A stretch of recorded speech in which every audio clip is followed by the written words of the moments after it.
ప్రియమైన దేవుని పిల్లలారా, మనిషి అన్న వాళ్ళు భూమి మీద మాత్రమే బ్రతకాలి. భూమిని విడిచి విశ్వంలో ఎక్కడ మనిషి బ్రతకలేడు. జీవి అన్నది భూమి మీద తప్ప అంతరిక్షంలో ఉండదు అనేది మనకు అర్థమైపోయింది. బైబిల్ చెప్పిన నిజమది. ఈ లోకంలో ఉన్న మనుషులు రాసిన గ్రంథాలను చదువుతున్నారు తప్ప దేవుడు వ్రాసిన గ్రంథాన్ని మాత్రం వాళ్ళు చదవటం లేదు. దేవుడు రాశాడు 66 పుస్తకాలలో. ఈ సృష్టి మనం పుట్టక ముందు మన కొరకు పుట్టించాడు. మనకి శరీరంలో చాలా అవయవాలు ఆయన ఇచ్చారు. నాలుకకు ఎన్ని రుచులు కావాలో అన్ని రుచులు ప్రకృతిలో, ఈ నాలుకకు ఎన్ని రుచులు కావాలో ఆ రుచులు ప్రకృతిలో పుట్టించాడు. ఎప్పుడు? మనిషికి నాలుక ఇవ్వకముందు, మర్చిపోకండి. కళ్ళిచ్చాడు మనిషికి కళ్ళు. ఇవి ఎప్పుడు ఇచ్చాడంటే కళ్ళకు కావలసిన రంగులు అన్నీ ప్రకృతిలో చేసిన తర్వాత కదా. 6 దినాల సృష్టిలో 6వ దినం చివరిలో కదా మనిషిని చేశాడు దేవుడు. బైబిల్లో మనిషి ఆకారాన్ని చేశాడు. అంటే ఏ అవయవాలు దేవుడు ఇవ్వబోతున్నాడో తన ఇష్ట ప్రకారంగా.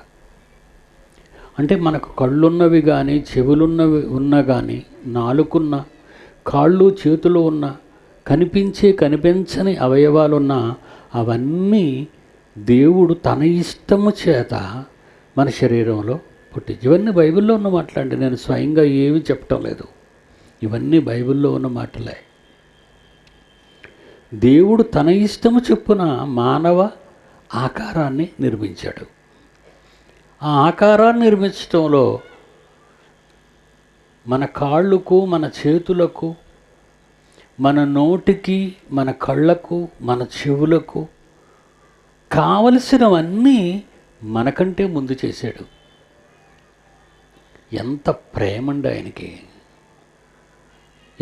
దేవుడు ఎంత అమాయకుడు అంటే అండి, చదవబడిన పాఠ్యభాగంలో దేవుణ్ణి మనిషి తడవులాడి, గుడ్డివాడిలా తడవులాడి కనుగొంటాడేమో అని. గుడ్డివారు నడుస్తున్నప్పుడు తడువుకుంటూ వెళ్తారు. మనిషి దేవుణ్ణి తడువులాడి కనుగొంటాడేమో అంటే మనిషి నాతోనే ఉంటాడు, నా కోసమే తడువుతాడు, నా కోసమే ఎదురు చూస్తాడు అనుకున్న పిచ్చివాడుగా కనబడుతున్నాడు కదండి దేవుడు. నిజమండి, ప్రేమలో పిచ్చివాడండి. ఒక ప్రియుడిని ప్రేమగా పిచ్చిగా ప్రేమిస్తే వాడు దక్కనప్పుడు చచ్చిపోతుందండి. అవునా? ఒక ప్రియుడు తన ప్రేయసిని పిచ్చిగా ప్రేమించినప్పుడు ఆ ప్రేయసి దొరకకపోతే చచ్చిపోతాడండి. పిచ్చి ప్రేమ అంటారు దాన్ని.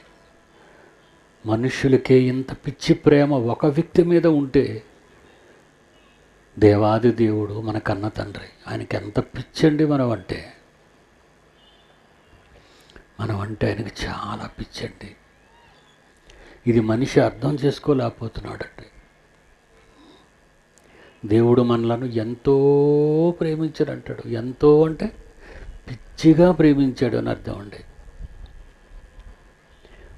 మన కోసం ఆయన పిచ్చిగా పనిచేశాడండి.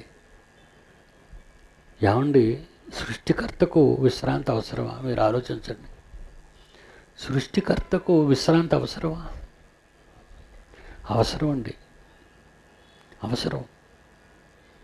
7వ దినాన్ని ఏం చేశాడట? 7వ దినాన్ని ఏం చేశాడండి? 6 దినముల సృష్టి కార్యక్రమాన్ని చేసిన తరువాత ఆదికాండం 1వ అధ్యాయం, 2వ అధ్యాయం ఆదికాండం 2వ వచనం చూడండి. దేవుడు తాను చేసిన తన పిల్లలైన మనుష్యుల కొరకు, భూమి మీద తాను చేసిన తన పిల్లలైన మనుష్యులందరికీ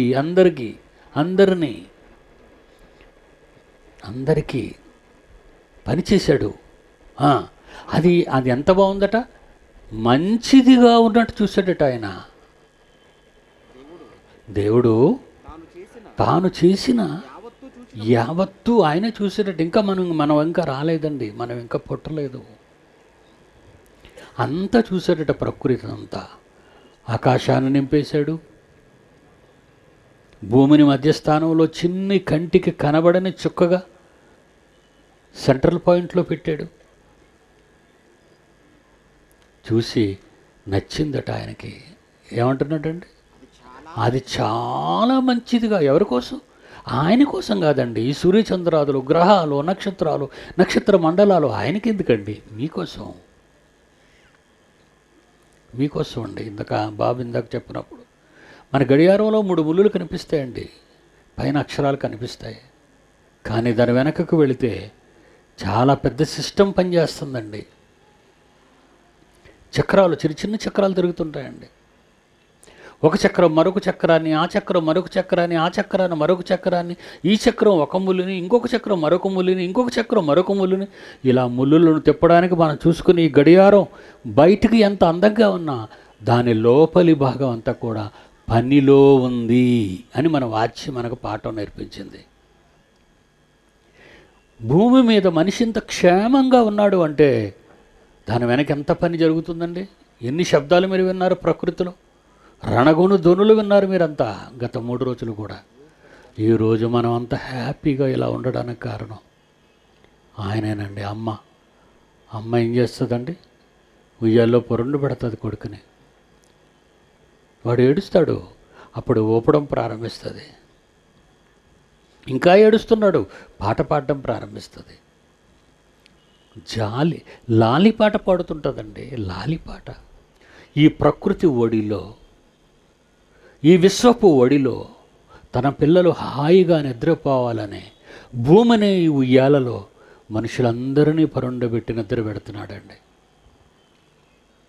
నీకు నిద్ర రావాలి కదా, చీకటి కావాలి. నువ్వు నిద్రపోవాలంటే చీకటి కావాలి. అందుకే సూర్యాస్తమయాన్ని తీసుకొచ్చాడండి. భూమి మీద వెలుగుచ్చుటకై సూర్యచంద్ర నక్షత్రములను చేశాను అన్నాడు. ఎందుకు? అస్తమించాలి, ఉదయించాలి. పగలంతా తన పనిలో ఉండాలి, రాత్రి విశ్రమించి నిద్రపోవాలి. ఆయన పనంతా చూసి మనం పుట్టకముందు ఏమనుకున్నాడండి? ఎంతో మంచిదిగా ఉన్నట్టు చూచెను. ఆ పనంతటిని ముగించుకొని 7వ దినమున విశ్రమించెను. మనలప్పుడు 6వ దినాన్ని చివరిలో చేసేసిన తర్వాత ఆయన విశ్రాంతిలోకి వెళ్ళిపోయాడు. అమ్మయ్య, నా పిల్లలను పుట్టించాను, ఇంక వాళ్ళు భూమిని నింపుతారు, వాళ్ళు భూమి మీద విస్తరిస్తారని దీవించాను వాళ్ళని, భూమి మీద మీరు విస్తరించండి అని దీవించాను వాళ్ళని. ఇక భూమి మీద విస్తరించిన నా పిల్లలు, ఒంటరిగా ఉన్న నేను ఒకప్పుడు ఒంటరిగా ఉన్నాను పరలోకంలో. దేవదూతలంతా ఎవరు? వాళ్ళంతా సేవకులు. కానీ నాకు వారసులు కావాలి, నాకు వారసులైన పిల్లలు కావాలి. ఆ పిల్లల్ని ఆదామవ్వల ద్వారా ఈ ప్రపంచంలో నేటికి పుట్టిస్తూనే ఉన్నాడండి. ఎంతోమంది పిల్లలు పుడుతున్నారు, అందరూ దేవునికి కాకుండా వెళ్ళిపోతున్నారు. ఒక్కసారి మరి చూడండి, తన పిల్లలందరినీ పోగొట్టుకున్నాడండి. తన పిల్లలందరూ తను విడిచి వెళ్ళిపోయారు. ఎంత దారుణం అంటే, ప్రారంభానికి వెళితే ఆయన విశ్రాంతిలోకి ఇలా వెళ్ళగానే ప్రపంచాన్ని నాశనం చేసే దుష్టశక్తి వచ్చిందండి ఆ పిల్లల దగ్గరికి. మీరు దేవుళ్ళు అయిపోతారని, మీరు దేవతల్లా ఉండిపోతారని ఆయన మీకు ఇది చేశాడు అనగానే నమ్మామండి. నమ్మగానే పండు తిన్నామండి. తినగానే దేవునికి భంగం కలిగిందండి. ఆయన విశ్రాంతికి భంగం కలిగిందండి. ఆయన విశ్రాంతికి భంగం కలిగింది. వచ్చేసాడు మరలా. తినవద్దని పండు ఎందుకు తిన్నావని అడిగాడు ఆదాముని. ఏమన్నాడండి? నేనెందుకు తింటానయ్యా, నువ్వు నాకు ఇచ్చిన అదిగో ఆవిడ చేసింది ఇదంతా అని వాళ్ళ ఆవిడ మీద తోచేసాడండి. ఆదికాండం 3వ అధ్యాయం 9వ వచనం. దేవుడైన యెహోవా ఆదామును పిలిచి, ఎక్కడున్నావు? ఈ కనబడలేదేంటి? రాగానే డాడీ అనుకొని వచ్చేసేవాడు, ఎక్కడికి పోయావు? ఇప్పుడు కనబడకుండా పోయావు. ఏమంటే ఈవినింగ్ తల్లి కానీ తండ్రి కానీ డ్యూటీ నుంచి రాగానే పిల్లలు ఇంటి దగ్గర ఉన్నప్పుడు అమ్మ నాన్నని చాలా దూరంలో చూడగానే మమ్మీ డాడీ అనుకొని మన దగ్గరికి రాగానే వాళ్ళు మనకు ఆవులించుకుంటాం, ఎత్తుకుంటాం. అలా ఉండవలసిన ఆదాము అవ్వలు తండ్రి డాడీ రాగానే వెతుకుతున్నాడండి. ఎక్కడున్నావు అంటున్నాడు. అప్పుడు ఆదాం అంటున్నాడు, అందుకతడు తోటలో నీ స్వరము విన్నప్పుడు దిగంబరిగా ఉంటిని. దిగంబరిగా ఉన్నాను. ఎందుకు దిగంబరి అయిపోయావు? పండు తిన్నావు, నేను తినలేదు, మామిడి ఇచ్చింది. నువ్వెందుకు ఈ పండు తిన్నావు? 12వ వచనం, నాతో నుండుటకు నీవు నాకిచ్చిన, ఇదిగో ఈవిడే నాకు ఇచ్చింది ఈ పండు, లేకపోతే నేను చాలా మంచోడు అన్నాడు. నాతో ఉండుటకు నీవు నాకు ఇచ్చిన ఈ స్త్రీ అంటే నువ్వు కానీ ఈ స్త్రీని నాకు ఇవ్వకపోతే ఆ పండు నేను తినేవాడే నా తండ్రి అని ఏమి లాజిక్ ప్లే చేశాడండి దేవుడి దగ్గర. ఒకసారి టచ్ చేసిందండి సైతాన్ వచ్చి. అంటే సాతాను మిమ్మల్ని ఒకసారి అలా టచ్ చేస్తే చాలండి, మహాజ్ఞానవంతులు అయిపోతారు. లోకజ్ఞానం, పిచ్చి జ్ఞానం, దేవునికి వ్యతిరేకంగా ఒకసారి టచ్ చేసింది వచ్చి అంతే. నీవు నాకు ఇచ్చిన స్త్రీ, ఆమెను నువ్వు నాకు ఇవ్వకపోతే నేను ఆ పండు తినేవాడిని కాదు. ఆ వృక్షములో కొన్ని నాకు ఇచ్చేసింది. Attract in first love, at first love. ఒకేసారి నా భార్య పండు ఇవ్వగానే పొంగిపోయాను, పండు తినేశాను. ఆవిడని అడిగారు, నువ్వు ఇలా రా అన్నాడు అవ్వని. నువ్వు రా. 13వ వచనం, యెహోవా స్త్రీతో, ఏంటమ్మా నువ్వు చేసావు? ఏంటి చేసావు నా కొడుకుని నువ్వు? ఆమంటుంది, సర్పము నన్ను మోసం చేసింది, నువ్వెందుకు మరి దాని నుంచావు? మమ్మల్ని పుట్టించినప్పుడు. అంతే కదండి. ఇప్పుడు తప్పు ఎవరి మీదకి నడుతున్నారు? నాటి నుంచి నేటి వరకు ఈ ప్రపంచ మానవాళి తప్పు ఎవరి మీద నడుతున్నారు? దేవుడి మీద. ఎంత అమాయకుడండి మన తండ్రి. సర్పము నన్ను మోసపుచ్చింది. సర్పం నేను మోసపుచ్చిస్తే మోసపోతావా? మోసపోతావాను? ఏమంటే మిమ్మల్ని ఎవరైనా మోసం చేస్తే మోసపోతారా? మీకంటూ కనీస జ్ఞానం లేదా? నువ్వెవరు పండు ఇవ్వడానికి? నువ్వెందుకు ఇక్కడికి వచ్చా? అసలు నువ్వెవరు ఎంతవరకు నాకు కనబడలేదు? ఏమంటే మీ ఇంటికి ఎవరైనా మీ ఆయన లేనప్పుడు ఇంటికి వచ్చినప్పుడు ఏమండి పలానా అయ్యగారు మీ వారు ఉన్నారా అంటే లేరు అంటావు. లేరు అన్న తర్వాత అప్పుడు ఏమంటావు? ఏమండి ఇప్పుడు లేరండి, ఆయన వస్తారు, ఈవినింగ్ రండి, డ్యూటీకి వెళ్ళారని చెప్పాలా? ఎవరూ తెలియని వాడిని లోపల తీసుకెళ్ళిపోయి కూర్చోబెట్టి నువ్వు కాఫీ టిఫిన్ పెడితే ఈలోగా నువ్వు దాచుకున్నవన్నీ జోబులు పెట్టుకొని వెళ్ళిపోతే ఏం చేస్తావు? ఇక్కడ నీకు చాలా పరిజ్ఞానం ఉంది, మరి అక్కడెందుకు లేదు? మన తల్లికి, మన తల్లి ఉండి ఆమెకి ఎందుకు లేదు? దేవుడి దగ్గరకు వచ్చేసరికి మనం దేవునిలో ఉంటాం చూసారు. ఆ కాలం మనకు కాటు తినే కాలం అండి. ఇది కాటు పడే కాలం. సాతాను మనల్ని కాటు వేస్తుందండి. నువ్వెందుకు తిన్నావురా అంటే అవ్విచ్చింది, నువ్వు నాకు ఇచ్చావు, అవ్విచ్చావు కదా, నువ్వు నాకు అవ్వని సగభాగం ఆవిడే. నువ్వెందుకు తిన్నావు అంటే సర్పం ఉంది నాకు ఇచ్చింది, నేను తినమంది, నేను తిన్నాను. పిచ్చివాడండి మీ దేవుడు పిచ్చివాడు. మన దేవుడు పిచ్చి తండ్రి అండి, పిచ్చి తండ్రి ఆయన. నీకు కావలసినవన్నీ నీ అవయవ నిర్మాణంలో, ప్రకృతిలో ఉన్న అన్నిటినీ రుచి చూడడానికి నీకు అవయవ నిర్మాణం చేశాడు. ఎన్ని రంగులు చూస్తావు, ఎన్ని స్వరాలు వింటావు ఈ చెవితో, ఎన్ని రుచులు చూస్తావు ఈ నాలుకతో, ఎన్ని వాసనలు చూస్తావు ఈ ముక్కుతో, ఎన్ని రంగులు చూస్తావు ఈ కళ్ళతో. అవన్నీ చేసిన తర్వాత నీకు కళ్ళు ఇచ్చాడు, అవన్నీ చేసిన తర్వాత నీకు నోరిచ్చాడు, అవన్నీ చేసిన తర్వాత నీకు చెవులు ఇచ్చాడు. ప్రకృతిలో ఉన్న వాటిని అన్నిటిని అనుభవించటానికి దేవుడు నీకు ఇచ్చాడు ఈ దేహాన్ని. ఎందుకు ఇచ్చాడు ఇవన్నీ నీకు ప్రకృతిలో అనుకుంటున్నావా? ఆయన పనిలో ఉండాలని. నీకు కరువేమీ లేదు. ఇదిగో ఈ తోట చెట్ల ఫలాలన్నీ నువ్వు తిను, కష్టపడని అవసరం లేదు, పండించుకోవాల్సిన అవసరం లేదు, కన్నీరు అవసరం లేదు, దేనికి దుఃఖపడని అవసరం లేదు, మీకు చావు కూడా లేదు. ఏదైనా వరం అంటే అమరత్వం అండి, అది చావు లేదు. ముసలితనం లేదు, నిండు యవ్వనంలో ఉన్నారండి వాళ్ళు. దేవుడు వాళ్ళని కలిగించినప్పుడు నిండు యవ్వనులుగా చేశాడు ఆయన. నిండు యవ్వన దశలో ఉన్నారు. స్వీట్ 16 అంటాం మనం ఆడపిల్లని. ఏమండి, మగపిల్లలు కానీ ఆడపిల్లలు కానీ 16-26 సంవత్సరాల మధ్య వాళ్ళలో ఎంతో గ్లామరస్గా కనబడతారండి, వాళ్ళలో ఉన్న సొగసంతా కూడా. అలా చేసాడండి ఏదైనా వనంలో దేవుడు మనుషులిద్దరిని, తన పిల్లలిద్దరిని. ఇక వాళ్ళకు పుట్టే పిల్లలు వాళ్ళు గ్లామరస్గానే ఉంటారండి. వాళ్ళు కూడా గ్లామరస్గా ఉంటారు. ఎంతవరకు వాడు పుట్టినా తల్లిదండ్రులు ఆ గ్లామరస్ స్టేజ్తోనే ఆగిపోద్ది కది. అలా ఏదైనా వనం అంతా నిండిపోవాలి. ఆ తర్వాత ప్రపంచాన్ని నిండించాలి. అమరత్వం వాళ్ళది, చావు లేదు. వచ్చింది ఎప్పుడో తెలుసా? ఈ పండు తిను దినమున నిశ్చయముగా చచ్చిపోతావు. చావు తెచ్చుకున్నది మనం, చావు తెచ్చింది ఆ దౌర్భాగ్యురాలు సాతాను. మనల్ని ముసలివాళ్ళు చేసింది, మనల్ని నాశనం చేసింది, మనకు చావు అనే దాన్ని ఇమిడ్చింది మనలో. దేవుడు ఏమనుకున్నాడు అనండి, దయదలిచి 1000 సంవత్సరాలు ఇచ్చాడండి. 1000 బతకండి. ఇప్పుడప్పుడప్పుడు అంటావు కదా, నిండు 1000 బ్రతుకుని ఆయన దీవిస్తాం. జలప్రళయం వచ్చింది. ఎందుకు చంపేశాడు జనాన్ని? 1000 సంవత్సరాలు వీళ్ళకి ఇవ్వటం వలన ఆయనకు తలపోటు. విశ్రాంతిలోకి వెళ్ళిన వెంటనే ఏదేను వనానికి వచ్చింది, ఆయన విశ్రాంతిని దెబ్బతీసింది. తన పిల్లల కోసం బయటకు వచ్చాడు.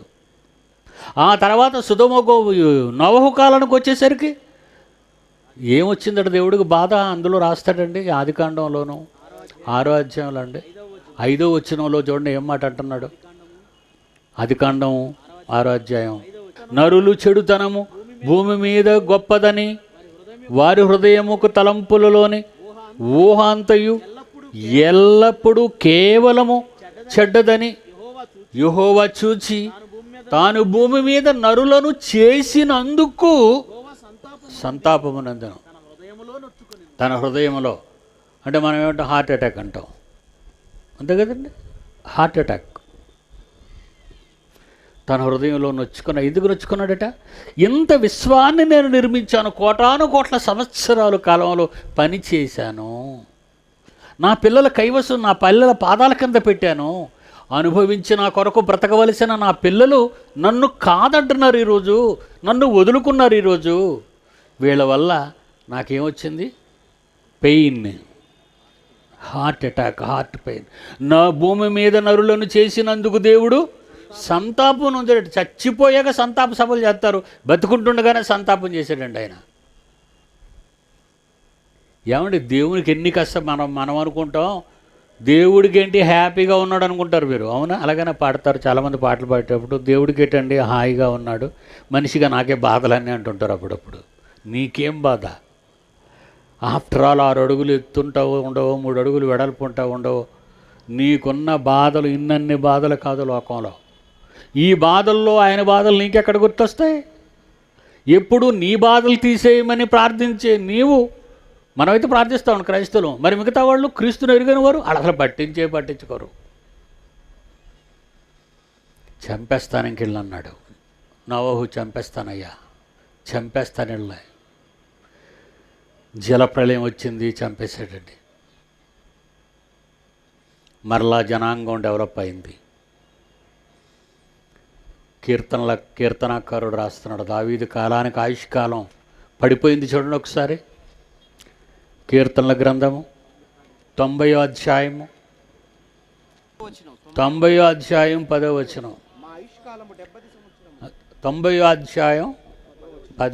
మా ఆయుష్కాలము 70 సంవత్సరములు, అధిక బలమున్న ఎడల 80 సంవత్సరాలు. ఏంటి ఇప్పుడు నాకు 69 అండి.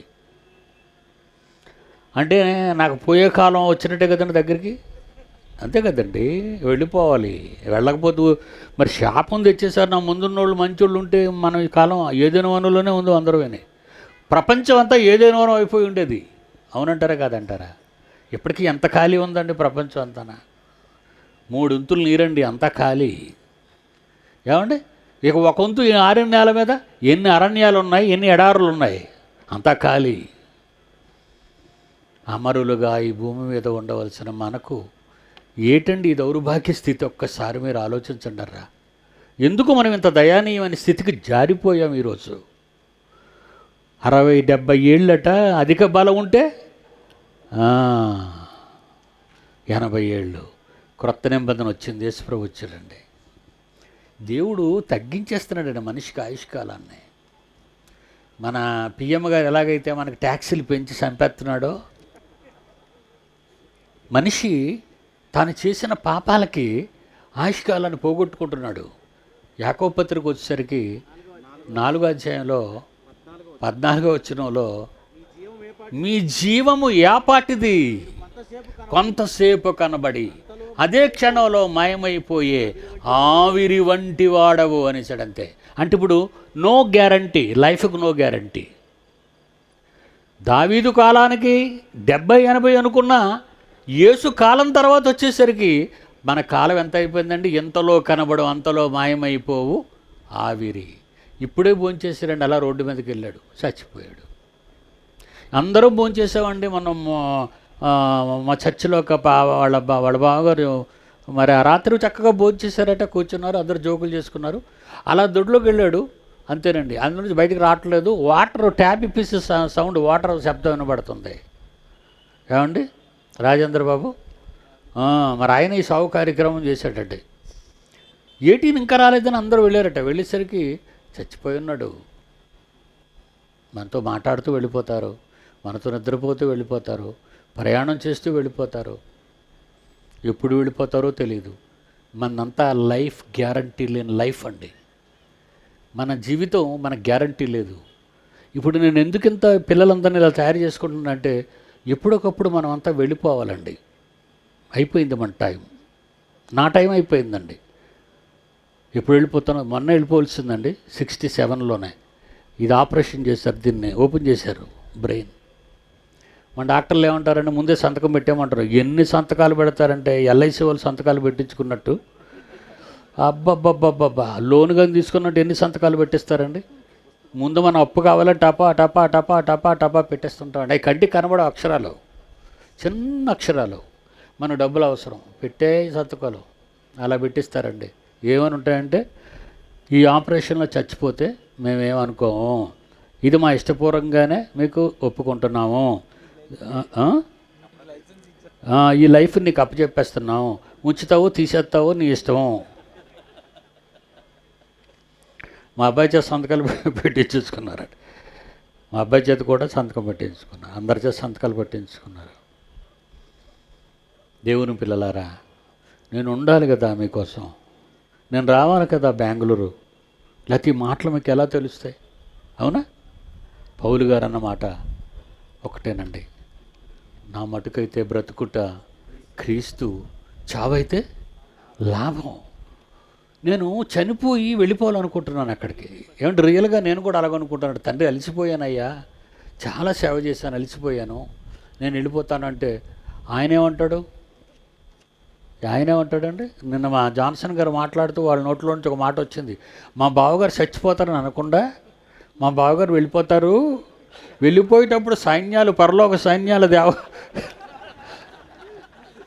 దేవదూతలు దిగిపోతారు విపరీతంగాని. That is right. ఎందుకంటే ఆ చావు, చచ్చిపోతాడనే పదం వాడికి భయం నా మీద ప్రయోగించడానికి. ఏమంటే మనం అంతా చచ్చిపోతామండి. ఇట్స్ ఎ రియల్ లైఫ్ అండి మనం. ఎందుకంటే మన కోసం పిచ్చిగా ఎదురు చూస్తున్న మన పిచ్చి తండ్రి ఒక ఆయన ఉన్నాడండి. నరులారా తిరిగి రండి, తరతరములకు నేనే మీకు నివాస స్థలం. భూమి ఆకాశాలు పుట్టక ముందు నుంచి నాలో ఉన్న మీరు లోకాలను కలిగించిన తర్వాత నాలో నుండి మిమ్మల్ని పంపించాను అక్కడికి. మళ్ళీ మీరు వచ్చేయాలి, అక్కడ ఉండకూడదు, ఉంటే పడైపోతారు. నా ప్రాజెక్టులో అందరూ బాగుండాలి, నాలాగే ఉండాలనుకున్నాను, కానీ నా ప్రాజెక్టును పాడు చేయడానికి ఒక ఈవిల్ స్పిరిట్ ఈ ప్రపంచంలో ఉంచాను. ఎందుకంటే మీరు ఎంతవరకు నిలబడతారు అనేది నాకు కావాలి కదా. మీ రోషం, మీ పౌరుషం, ఒక వీర నారిగా నిలబడతావా దేవుని కోసం? ఏమండి, ఒక వీర సైనికుడిగా నిలబడతావా నువ్వు నా కోసం? ఒక దావీదు నిలబడ్డాడు వీర సైనికుడిగా, ఒక గిద్యోను నిలబడ్డాడు వీర సైనికునిగా, ఒక మోషే నిలబడ్డాడు వీర సైనికుడిగా, ఒక అబ్రహాం, ఇస్సాకు, యాకోబు నిలబడ్డారు వీర సైనికులుగా. చరిత్రలో ఎంతోమంది బైబిల్ చరిత్రలో వీర నారులు, వీర నాయకులు ఉన్నారు. వాళ్ళందరూ నిలబడ్డారు. మనం ఎందుకు నిలబడకూడదు? మనం నిలబడాలి. మనం నిలబడదాం మన తండ్రి కోసం. నిలబడాలి మనం. ఎంత మంచిదండి వెళ్ళిపోవటం అనేది. అది కట్టున్నాడు ఈ ఫిలిప్పీ పత్రిక 1వ అధ్యాయం 23వ వచనం. నేను వెడలిపోయి క్రీస్తుతో కూడా ఆయన, అదిగో నా తండ్రి కుడి పార్శ్వాన కూర్చున్నాడు కదా. ఆయన స్టెఫెన్ చూశాడు కదా, ఆయన చచ్చిపోయేటప్పటికి యేసు ప్రభు తండ్రి కుడి పార్శ్వాన కూర్చున్నాడు. నేను వెడలిపోయి క్రీస్తుతో కూడా ఉండవలనని నాకు ఆశ, అది నాకు మంచిది. అయితే అయినా నేను ఈ శరీరమందు ఉండకపోతే బెంగళూరు రాను కదా. 29 ఆపరేషను, 29లో ఆపరేషన్ అయిందండి మొన్న సెప్టెంబరు 29. నేను ఒకటే చెప్పానండి, నన్ను తీసుకెళ్తున్నారు లోపలికి. నేను మళ్ళీ వస్తాను, డోంట్ వరీ. ఎందుకంటే నేను చెప్పవలసిన మాటలు చాలా, నా పిల్లలు ఉన్నారు భూమి మీద. నేను మళ్ళీ రావాలి, మీరు బీ హ్యాపీ. యేసుప్రభు ఎలా చెప్పేసి వెళ్ళాడు నేను మళ్ళీ వస్తానని. ఎందుకో నాకు ఆ ఆలోచన, నేను మరలా వస్తాను, హ్యాపీగా ఉండండి అన్న. కానీ మా వాళ్ళకి ఏడుపు మాత్రం వస్తుందండి. ఈయన అలాగేదో వాదారుస్తున్నాడు మమ్మల్ని అనుకున్నారు వాళ్ళు. నేను మళ్ళా వచ్చానండి మీకోసం, మిమ్మును బట్టి మరి అవసరమై ఉన్నది అంటున్నాడు. చూడండి అక్కడ, నేను క్రీస్తుతో కూడా వెడలిపోవాలని ఉంది నాకు. కానీ నేను ఈ శరీరమందు నిలిచి ఉండుట మిమ్మును బట్టి అవసరమై ఉన్నది. శరీరాల్లో ఉన్న దేవుని పిల్లలారా, నా సోదర సోదరీమణులారా, మీరు కూడా అందుకే ఉన్నారర్రా.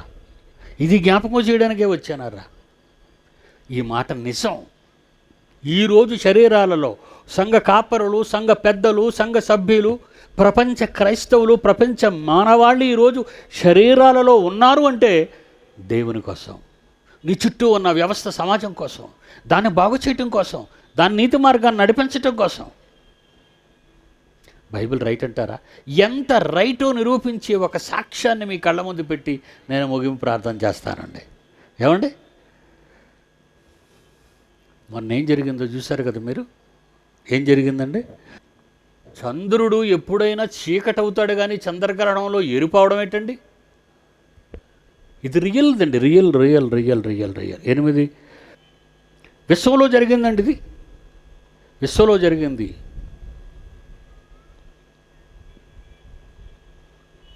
ఏమండి, ఇది గ్రాఫిక్స్ రెడ్ కాదండి. ఇది చంద్రుడు ఎరుపెక్కాడు. చంద్రుడు ఎరుపెక్కాడు. ఎందుకు ఎక్కాడు? మధ్యలో ఈ గ్రహణాలు చూపించేటప్పుడు చూడండి, ఆయన సూర్యుడిని, చంద్రుడిని, భూమిని మూడింటిని చూపిస్తాడు. ఇందులో మీరు చూస్తే భూమి అడ్డం వచ్చిందా? వచ్చింది. వచ్చేసరికి ఏమైపోయింది? ఎప్పుడు కూడా సహజంగా మనకు చంద్రగ్రహణం అయినప్పుడు చంద్రుడు కనిపించడు, నల్లగా అయిపోతాడు. ఏమండి, సూర్యగ్రహణం అయినప్పుడు సూర్యుడు కనిపించడు, నల్లగా అయిపోతాడు. ఇదేంటండి, ఎరుపెక్కిపోయింది చంద్రుడు. ఈ ఎరుపు దేనికి సాక్ష్యమో తెలుసా? రక్తం. రక్తం ఎరుపెక్కిపోయిందండి సూర్యుడు. చీకటైపోవాలి, కానీ ఎరుపుదనం ఎందుకు వచ్చింది అని మీరు అనుకున్నారు కదా. నిజంగా మనం నమ్మిన బైబిల్ ఎంత స్వచ్ఛమైన నిజమైన పుస్తకమో దేవుడు రాయించిన మాటలు చదువుతాను ఒక్కసారి. యోవేలు గ్రంథం, క్రీస్తు పూర్వం 600-700 సంవత్సరాల కాలంలో, ఇంకా యేసుక్రీస్తు రాలేదు అప్పుడు, 39 పుస్తకాలలో ఒక పుస్తకం యోవేలు గ్రంథం. యోవేలు అన్న ఆయన ఒక ప్రవక్త, భవిష్యత్తుని చెప్పేవాడు. అతని చేత దేవుడు రాయించిన మాట యోవేలు గ్రంథం 2వ అధ్యాయం 31. దేవుని యొక్క భయంకరమైన మహాదినము రాకముందు, అంటే ఈ ప్రపంచాన్ని నాశనం చేయటానికి యేసుక్రీస్తు రాబోతున్నాడు. అది second coming of Jesus Christ అంటాం. యేసు ప్రభు రాకడ ఒకటి ఉంది. ఆ రాకడలో విశ్వం అంతా నాశనం అయిపోద్ది. అది కాదు, ఇది రాకముందు అని ఉంది చూడండి బైబిల్లో మీరు. భయంకరమైన మహాదినము రాకమునుపు సూర్యుడు తేజోహీనుడైపోతాడు, చంద్రుడు రక్తవర్ణమగును. ఏమండి, ఈ తరంలో మీరు చూసారండి కళ్ళతో దాన్ని. వాటే నిజంగా మనం ఎంత అదృష్టవంతులు అండి. బైబిలు సత్యవేద గ్రంథము అనటానికి ప్రకృతిలో కనబడిన సాక్ష్యం అండి ఇది. వేల సంవత్సరాల తర్వాత అదే విషయాన్ని అపోస్తుల కార్యాలు లూకా గారు రాస్తూ 2వ అధ్యాయము 20వ వచనం చూడండి. ఇప్పుడు అపోస్తుల కార్యములు 2వ అధ్యాయము 20వ వచనము, ప్రభువు ప్రత్యక్షమగు ఆ మహాదినము రాకమునుపు ఇంకా రాలేదు, ప్రపంచ నాశనం ఇంకా రాలేదు. దానికి ముందు ఏం జరుగుతుందంటే సూర్యుడు చీకటిగాను చంద్రుడు రక్తముగాను మారుదురు. ఇంతకంటే బైబిల్ గొప్పదని చెప్పటానికి ఏ సాక్ష్యం కావాలండి మీకు చెప్పండి? What a wonderful book it is. మత పుస్తకం కాదండి, మహావేదం వండిది, మహాజ్ఞానం వండిది, భవిష్యత్ అండి. నమ్మండి, ఇప్పటికైనా నమ్మండి. మీ దేవుడు మీతోనే ఉంటాడు. మీరు ఆ దేవుని కోసం ఉండాలి, బ్రతకాలి, కష్టపడాలి, అనేక మందికి చెప్పాలి, సమాజాన్ని మంచి మార్గాన్ని నడిపించాలి, క్రీస్తు చూపించిన రక్షణ కార్యక్రమాన్ని జరిగించాలి, సంఘాలన్నీ కలవాలి, కాపరులందరూ కలవాలి, పెద్దలందరూ కలవాలి. దేవుని గురించిన మహాజ్ఞానాన్ని ప్రపంచ ప్రజలకు తెలపాలి. దేవునికున్న ఆ పిచ్చి తండ్రి మన మీద ఉన్న ప్రేమది, మనం చేస్తామనే నమ్మకంతో ఇంకా ఆ దినం రాకుండా ఎదురు చూస్తున్నాడు. ఒక్కడు కూడా తప్పిపోకూడదు మారాలని. ఆయన కోరిక తీరుస్తారా? తీర్చండి. God bless you. కళ్ళు మూసుకుంటూ ప్రార్థిస్తాను. ప్రేమగల మా తండ్రి, మీ ఆవేదనలోని మాటలు మీ పిల్లలకు చెప్పాను తండ్రి. కళ్ళ ముందు సాక్ష్యాన్ని ప్రకృతిలో ఖగోళంలో ఏం జరిగిందో చూపించాను తండ్రి. ఇది సత్యం, నిజం. ఈ గ్రౌండ్లో ఎంతమందిని పిల్లలు కూర్చున్నారో వాళ్ళ కోసం కాదు, మీకోసం బ్రతకాలని నేను చెప్పాను తండ్రి. మరలా నేను వీళ్ళ దగ్గరికి వస్తానో రాను. ఒకవేళ నా నోట ఈ మాట వీళ్ళకి చివరి మాట కావచ్చు, నాకు చివరి మాట కావచ్చు. ఈ వాక్యము ఎత్తబడుతున్నప్పుడు నూరంతలుగా ఫలించేటట్టు చేయండి. ముఖ్యంగా మీ సన్నిధిలో నేను కోరుకున్నది ఒకటి, ఈ పట్టణములోని దైవజనులను, నీ పిల్లలైన సంఘ కాపరులను, సేవకులను, సంఘ పెద్దలను, సంఘస్థులను, మాలో ఉన్న గీతలను చెరుపుకొని మేమంతా ఒక్కటిగా ఈ ప్రపంచాన్ని కాపాడే భాగ్యం మాకివ్వండి. యేసునామాన్ని ప్రార్థన అడుగుచున్నాము తండ్రి, ఆమేన్. మన తండ్రిని దేవుని ప్రేమ, తన కుమారుడైన యేసుక్రీస్తు వారి కృప, పరిశుద్ధాత్మ దేవుని అన్యోన్య సహవాసం సదాకాలం మనందరికీ తోడై ఉండి నడిపించునుగాక. ఆమేన్. God bless you.